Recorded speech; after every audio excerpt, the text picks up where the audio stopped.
Hi, I'm Rob, and in this Gems of War video, I'm going to give you my opinion on what is good and bad in the Soulforge this week. What's worth crafting, and what's more useless than a hyperactive badger on roller skates on an ice rink in a standing still competition. Yes, that useless. Right, let's take a look at the weekly event troop, Stone Viper. 300 glory for one of these as usual. Let's take a look. Mist of Scales Beast construct using green and brown. The spell is to create 5 yellow gems, then convert all yellow gems to brown. Okay, come back to that in a second. And the traits, poison enemies when doing skull damage. Reduce damage from skulls by 50%. Pretty good. And Swift, start battles with 75% mana. So it uses 12 mana, so it would start with 9 out of its required 12 if you have that third trait. But the spell, it's basically a brown generator and uses brown itself and is a construct. So the first thing that comes to mind when I look at this is, why wouldn't you use Chalcedony or even Zernabog then? Because Chalcedony creates a ridiculous amount of brown in a construct team, does damage as well, and has a massive chance of just continuously repeating that spell. I suppose if you want this in a non-all construct team, it may be viable and a good counter to a team that maybe uses yellow at the same time. So yeah, it will have its place, but I don't think in many teams. It may be designed to counter something which I haven't actually noticed yet or hasn't become immediately obvious. But yeah, it's still strictly in the very average category to me of 5 out of 10 for Stone Viper. Just on the basis that there are other troops immediately which do a very similar but better job for the same or only very slightly more mana cost. Anyway, so Stone Viper. Always grab these things if you can. Grab at least one if you have the required glory, but if you can, do spend the extra glory getting this thing all the way up to Mythic. This gives you another fully powered troop once you get it leveled right up, and it means it affects your power level kingdoms in the long run, which is certainly worth doing. And you gain glory keys, gold, arcane forest trait stones, and more. Right, onto the actual Soulforge itself. Soulforge. Look at the weapons first. As ever, we won't go over the ones that are here all the time because these are mentioned in other Soulforge videos.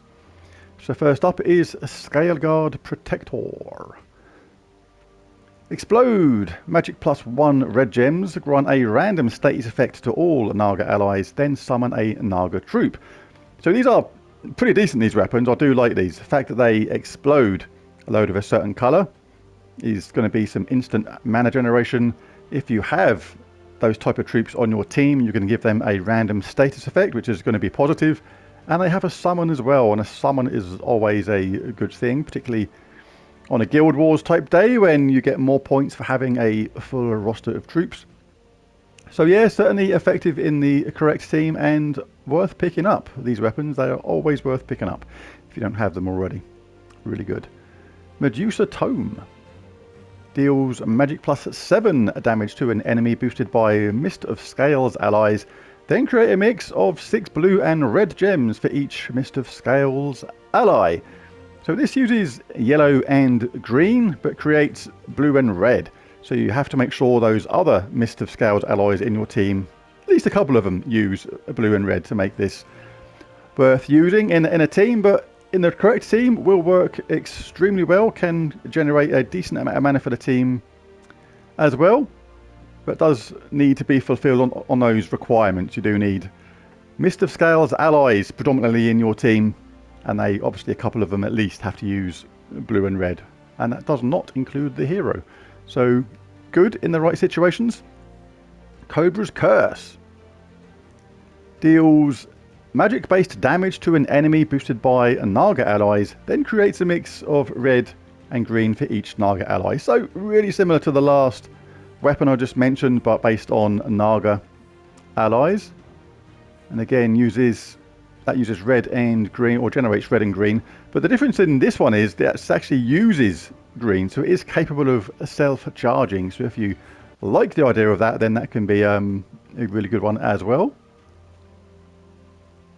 These are there on all previous videos. And we've got Mirror Shield. Gains magic +1 armor. And Reflect. If I already have Reflect, give Reflect to all other allies. Okay, that's actually quite decent. I'm not usually a fan of defensive type weapons where you just gain some armor. I mean, it's not a huge amount of armor, to be honest.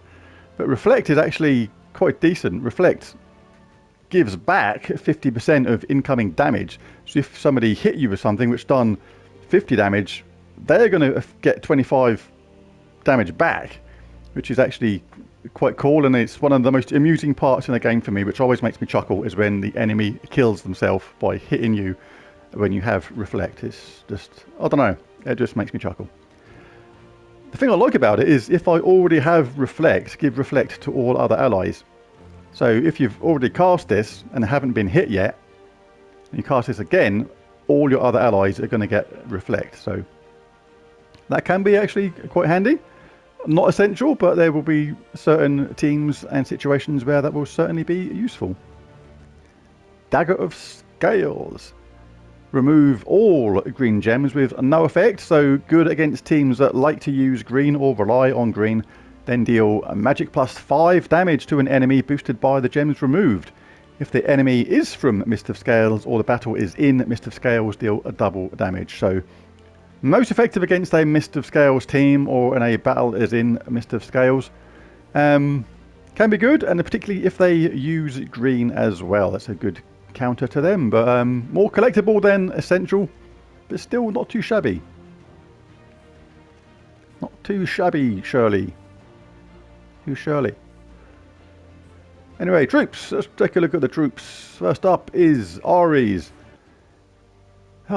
It's good, but only if you boost the damage, and that can be done.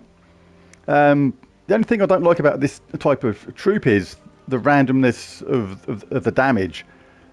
Say you've got somebody sitting there on 95 health and you cast Ahries with that range of, in my case, 63 to 127, you can fully expect to watch them die, but you may get unlucky and get a lower amount and then leave them on like something really annoying, like 7 health or something like that. It's like, and that can be annoying. So I don't particularly like the randomness of that, because you want to kill the enemy and then explode a load of gems. And the annoying thing about this is, again, is it's damage to the first enemy. So in the same way, even if you've got the first enemy down to a very small amount of health, like 15 or something, this is almost a waste of a cast because you can only do a certain amount of damage. But in the right situations, it can be fairly good, and if you hit at the higher end of that damage, it can be good again, but it's a little bit random in the damage it does, so is not one of my favourite mythics. Darksmith Drenzer is a special troop you get when you get the Soulforge to level 20. So we'll... Mistralus is here! Yes! Yes! Grief, I've waited for you, woman. Struth. Been waiting for this for a long time. One of the troops I'm missing, and she's finally in the Soulforge. I should be absolutely crafting her in a minute, because I don't want to accidentally press buttons on the wrong bit in a minute and then spend diamonds and then can't afford her. That would be really annoying. Anyway, she deals magic-based splash damage to 1 to 4 random enemies, then jumbles the board and gains an extra turn. This is one of the only occasions where I don't mind the randomness of her spell. First of all, splash damage can be hugely varied on who it hits, because if you hit somebody at the top or bottom of the screen, you obviously hit less opponents than if you hit the second or third opponent. And it's to 1 to 4 random enemies, but so it can vary between minimal damage and a lot of damage depending upon how many enemies she hits and where she hits them, but then jumbles the board and gains an extra turn, which is quite nice. But the jewel in her crown is the fact that she enchants all allies on 4 or 5 gem matches, which is a really, really cool trait. I love that. And reduces spells, damage from spells by 25%. So, Mistralus, you'll be coming to me in a minute. In fact, I'm not even going to mess around. I'm doing it right now. Thank you very much. That's me diamonds pretty much done. I've got 2,000 left, not too bad. Right, Misty is mine. Thank you. Next up. What's going on? There must be more than that. That's not 4, is it?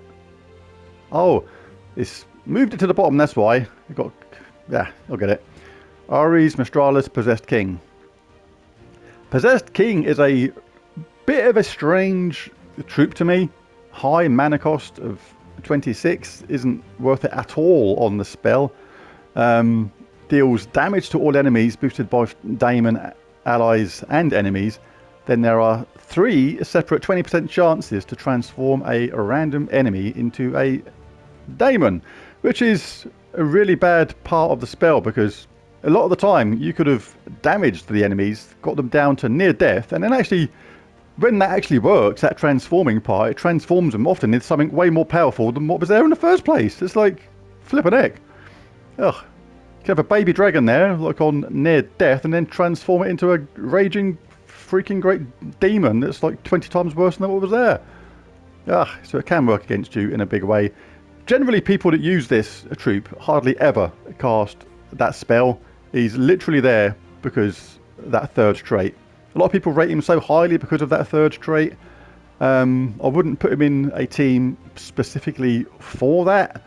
The only time I would do that is if I've got a team, for example, where the whole team synergy, the way it all works is on the first 3 troops, and literally the 4th slot is completely spare. It's like, you know, the whole team works brilliantly off the first 3 troops, so this 4th spot is completely vacant. This is the sort of situation I would pop him into because there is a very handy third trait indeed. Unstable possession, explode 2 random gems on 4 or 5 gem matches. Can generate mana really quickly. So really good in that situation, but you generally don't cast the spell or hardly ever do. Can often work against you. So the Possessed King. It looks cool though. I do like the artwork on that one. And who's the last one? A Lemagrim. Pretty cool. Deals damage to all enemies, which is particularly handy against stealthy opponents. And then creates 9 purple gems boosted by burning enemies. The traits, Impervious is really good. Immune to all status effects, Devour, Lycanthropy and Mana Burn.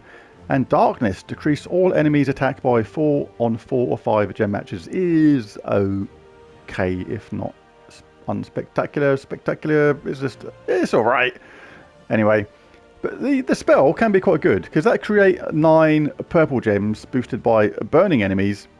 The 9 purple gems already will have a fairly decent chance of creating a lot more purple, and indeed a 4 match, which is going to help charge him up again because he does use a purple. But if you've got burning enemies, say you've got Obsidious or something on your team at the same time, not Obsidious, Infernus, and you've burnt all the enemies or found another way to burn all the enemies, you're going to create 13 purple gems, which is going to give a really high chance of getting an extra turn and repeating this cast. So, can be good in the right team, but not essential. It's not devastating damage, but it is steady damage. So next up is the legendaries. Don't usually recommend crafting legendaries because they do pop up in gems a lot more than the mythics do, so save your diamonds for the mythics. Now, next is Portal. This is actually pretty good. I may do a video on it in the future because you hardly ever see this in teams, but it's actually a very, very good mana generator. Creates 4 to 6 elemental stars and summon a random Nexus troop. The best of the traits is conjure an elemental storm when matching 4 or more gems. Elemental storm is elemental starred, which basically means you get more elemental stars dropping than you do normally. Next up is Captain Macaw. Deals magic-based damage to an enemy, and if they are submerged, kill them. Otherwise, submerge them. The cool thing about that is you often get teams where against troops like King Gobtruffle and Queen Beatrix, people use submerge as a defense, which is a good idea because submerged allies do not get hit by that attacking all nature of those spells. But if you're submerged, then this guy will just kill them outright. Pretty handy. And all rogue allies start with 50% mana is decent in a rogue team because basically everyone gets that 50% start, which is nice. Now Medea, I actually quite like this. She seems to have a bit of a skin condition she needs looking at maybe, but she deals magic based damage to all enemies, enchants all ally daemons and barriers all ally mystics. So that can be really effective in the right team of daemons and mystics, as well as doing damage to all. And a fairly handy third trait too, all mystics gain 1 magic on 4 or 5 gem matches. Glaceon, very popular in skull based teams, transforming yellow gems to blue and red gems to doom skulls and freezing the strongest enemy. Reducing damage from skulls by 65% means he's really good in first spot, and gains 3 attack when an enemy matches skulls. So the more skulls you match, the stronger it makes him, which is pretty handy for him indeed. So is that the last one? Yes, it was. So who gets my super coveted Mythic of the Week? Lemogrim is not bad, but hardly essential. The Possessed King is fairly good, but it's a very expensive mythic for effectively just that third trait, even though it is a very, very good one. Mistralus is extremely good. Ahries is a bit too random in his spell. So Mistralus, you are mine finally, and you get the coveted Honest Rob Mythic of the Week. Well done to you, and I should probably be doing a team or two later on Mistralus later on this week if there's a free slot available. It's very busy week again. For Gems of War, I do have a fairly solid schedule of what I like to do every single week, but if there's a spare slot, I will chuck in a couple of Mistralus teams to have a look at. So there it is. Mistralus is my Mythic of the Week. If you enjoyed the video or found it in any way useful at all, it'd be really cool if you hit that like and subscribe button. Got my team later on for the World event. Be sure to check back for that later. But most of all, thanks for watching, and I'll catch you again next time. Bye for now.